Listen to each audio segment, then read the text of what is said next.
What's going on, everybody? It's Matt, aka the Lumberjack Landlord, here with our good buddy Mike Zuber, our resident economist. Wanted Thank to you for have that. you on. Thanks so much for joining us. What I wanted to talk about this morning is we both watch CNBC in the Mhm, morning. mhm.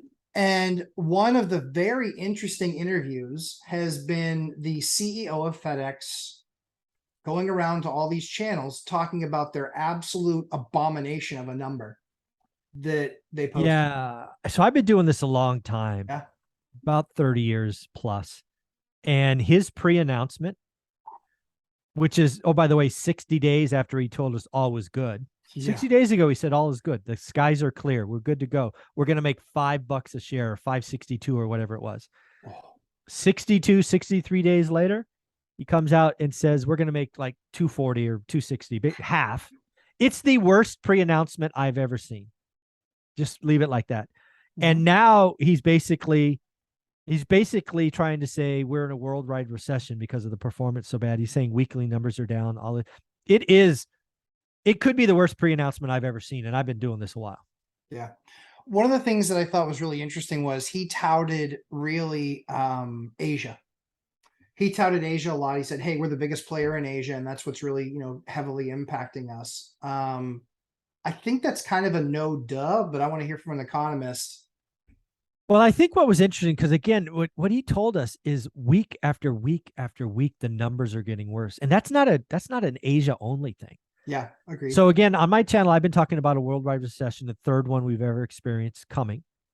I've talked about Asia, Europe, and then America, US rolling into it last, but rolling into it nonetheless. And that's kind of what he said. Yes.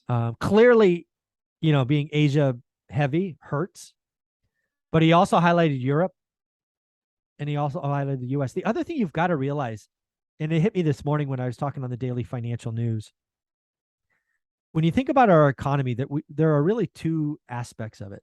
There's the goods economy, Yep. stuff. That's very much where FedEx plays. Yep. Right? I call it the cardboard boxes, right? We're getting cardboard boxes at our doors. If you go back and talk about what we did in the early summer, we talked about an explosion in services, experiences. And that is clearly taken off. And again, you don't get experiences and services shipped via a cardboard box. It's not how it works usually. Yeah, not yet. Unless you got some kinky fetish. I don't know. But so that's part of the problem, right? We have seen this summer a clear pivot to services and experience, because what a lot of people are thinking is, okay, worldwide recession, FedEx is crashing, the world's ending. But there is this other component that clearly is, I mean, listen to Expedia CEO, Southwest, Delta, all of these airlines talking about business travel coming back, talk about this coming. So again, maybe the consumer's not as weak as we think they are. It's just, we bought all the flat screen TVs we wanted. We bought all this, we bought all that.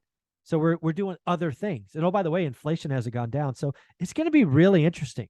We talked about the K-shaped summer, right? Where with experiences, and maybe FedEx is just the canary or maybe I don't even think they're the canary. They're the coal mine, right? They're like the deliverer of this. And, maybe it's just reality is, again, right? I'm talking to you from a new computer. I don't need another one. Nope. Right? I won't need another one for 3 or 4 years. Right. So maybe we just bought everything ahead of time, and now we're just doing experiences and going out to eat. And, I don't know. It's initially I was like, wow, worldwide recession, economic collapse. So I'm like, now maybe just the consumers buying different stuff. I don't know. I think what was it? The CEO of Visa, I think, actually said that they were shockingly surprised at how resilient the consumer has been. Yeah, I've heard that from Visa, Bank of America, again, all about credit cards. So these are people looking at credit card data, and they're looking at the bottom numbers, right? Visa doesn't care if you buy a computer or you go to Disneyland. Correct. It's the same dollars. So what they're saying, to your point, not seeing a drawdown, consumer looks good. But when you tie that to FedEx, we're buying less stuff. Right. That's what I think. So again, what does this all mean? Well, if you're investing in a stuff company, if you're investing in a services or experience company, I think there's something there to scratch and research. I think so. I think so. The way that I've seen this kind of unfolding is related to Asia is that I have over 500 appliances, Yeah. right? Yeah. Do the Yeah. math. Yeah. You Yeah. probably Yeah. have that Yeah. many too. You know, seven, Yeah. you probably have Probably. 700 or 800. So I have over 500 appliances.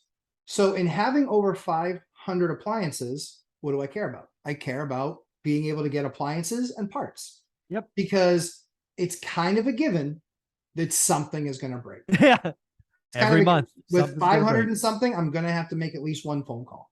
Yeah, absolutely. What was really interesting was we like to buy brands because it means that we can manage our costs. It means that we can manage parts. So we're in pretty good shape. And I think we've done a pretty good job of that. What's very interesting is in the last 60 days, I've had this one specific washer that we bought a ton of. I had this one specific washer that we bought a ton of, and we had 3 of them go down in the last month. So we said, okay, or actually 2 months ago, we had them go down. And so I said, all right, that's fine. Just order the part and fix it. So the first one went down, ordered the part. Second one went down a couple weeks later, ordered the part. Third one went down another couple weeks later, ordered the part. The first part still hasn't come in yet. Oh, wow. So we're now 2 months in. We still haven't gotten the part. I then said, you know what? This is worth the exercise. And the only time you'll probably hear me say that. So worth the exercise. Good one. Worth the exercise. Yeah. So I got on the phone and I got on the internet and I looked for 5 hours. I tried to track down that one part. So that was unclear to me. So the same part broke 3 times. Same part broke 3 times. Oh, okay. Because I was going to say maybe you can cannibalize one to make the other 2 okay. Totally great idea. Sadly, no. So Sadly, the same no. part broke 3 times. So Okay. I spent, like I said, 5 hours, internet, phone calls, looking stuff up, trying to track down these parts. I looked at their biggest resellers. I looked at their biggest distributors. I looked everywhere. And if it's one thing I can do, it's research like that. Because it's a part number. Right. I found one in the entire country. Wow. The US distributor said they do not have anywhere in their system, and they are waiting for them to come over on a boat, and they don't know when they're going to be here. Wow, we still have it on the boats. God, that's scary. Mike, I don't know if that part's coming in 2 weeks, 2 months, 6 So months. when do you break down and just I had to buy them anyway. So I bought the one part and got it in. Thankfully, it was good. But we're talking the difference of a $130 part and about $100 and something repair. So $250. I buy nice machines because they're supposed to break a whole lot less, and they generally speaking do. And so I buy $1,000 machines. That's what I put in. They're 1,000 aside. They're 1,000 for a washer, 1,000 for a dryer. Because water where we are is extremely expensive. So I want as efficient as we can possibly get, power efficient, easy to use, larger loads. So you can actually not have to do as many loads of laundry. Like we are thinking all about preservation and convenience for our tenant. I bought 3 new washers. Yeah, you have that was my only, or 2 new washers, excuse me. I bought 2 new washers. And then you bought the part. Yeah. Well, so I bought the part for the now, other. do you warehouse those 2? Yes. Because eventually you get the part and then you're good to, okay, smart. You don't just throw them away. That's awesome. No. What we actually do is we leave them in place and we put the new machine in. And then when we fix the old one, we'll put the old machine back in because then everything there is still matching. And then we'll take those other ones back and we'll put those warehouse them. And we'll warehouse those. Yeah. Yeah, I've done that. Usually, yeah. So usually we're in pretty good shape, but that's the crazy thing is I think that we generally speaking, there were actually deals for Labor Day this year on appliances. I spent $20,000 on appliances this Labor Day, and it was about $24,000, 23 to $24,000 worth of appliances. There wasn't that any of the last 2 years. Oh no! So some stuff is coming through. Yeah. But other stuff like parts are a nightmare because again, they don't make money off of selling the part; they make money off of selling the whole unit. Yeah, it's just priorities. Right. So those parts are going to go in there. So I think that the buying behaviors, to your earlier point, I think the buying behaviors have absolutely changed. I think that people are not done buying stuff, but pushed off buying stuff for now experiences. They're still spending as much as they have been. They're just doing it on different stuff. And like you were saying, that stuff doesn't come in a package or a box. Yeah, the economy is a complex thing. I've never it's going to be wild, man. The next 18 months are going to be just amazing to watch and unfold. So, I'm excited. I'm We've excited. literally had to create space at a garage, and I said we have to have this as a holding spot. And so we have about 6 or 7 appliances in there that are Mhm. waiting for parts, Yeah. and we'll get them serviced and put them back in service, and then take the newer machines and pull those back out, and then deploy Mhm. those when we have another issue. But Perfect. this was nothing that I ever had to do in the past before. I used to have one refrigerator and one stove. That was it, and that's what I Yeah. keep back stock. Yep, yep, yep. Now I've got pretty much an entire kitchen, Wow. plus and a couple laundry rooms worth of stuff, because I need to know that I can pull apart, pull something if I need it. Yeah.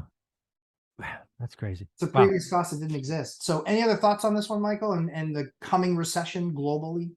No, again, I think we're going to have a global recession. We're going to have the third one of the last 100 years. It's not going to be fun, but it will be full of opportunity. What I always kind of try to walk this line, because again, I don't want to be preaching fear. I want to preach reality. But Mhm. I want to remind everybody that there's nothing truer than you buy assets on sale, hold them long term in a recession or a bear market. And some people will hear that. Some people will do the work. Others will sit on their ass and wait for somebody to scream all clear and never do anything. So do the work, please. Just do the work. You got to do the work every single day. Mike, tell everybody where they can find you, good sir. One rental at a time. And we are doing our live stream at 8 a.m. tomorrow. And then we have the Lumberjacks CPA coming on at 9 a.m. for 60 to 90 minutes to talk about seller financing and how to understand it from an accounting perspective and pitch it to a seller. It should be very powerful. Absolutely worth his weight in gold. I actually asked him for that letter. I said, I need something standard that you can then have the conversation with them, because if I can't get them to understand, I need them to go to an expert and be able to have that conversation so they understand all the benefits to it. And so that's awesome. Awesome. I'm very excited for that letter that he's put together. It should be absolutely fantastic. So, as I always say, we try and create good content for you. Please hit that like button, and as well as the subscribe, and we will cover an amazing house saving deal in the very next video, which I'm excited because Mike and I were able to put this thing together in about 48 hours. It's pretty quick. You're So amazing. thank you for your help. I was looking at it. I knew one of the math numbers was wrong. And it was irritating the heck of me. I couldn't figure out why. Mike was like, "Oh, it's this." I was like, "That's what it is." Right there. That's what it is. So, Mike, we'll talk about that in the next video. Thanks so much. Awesome.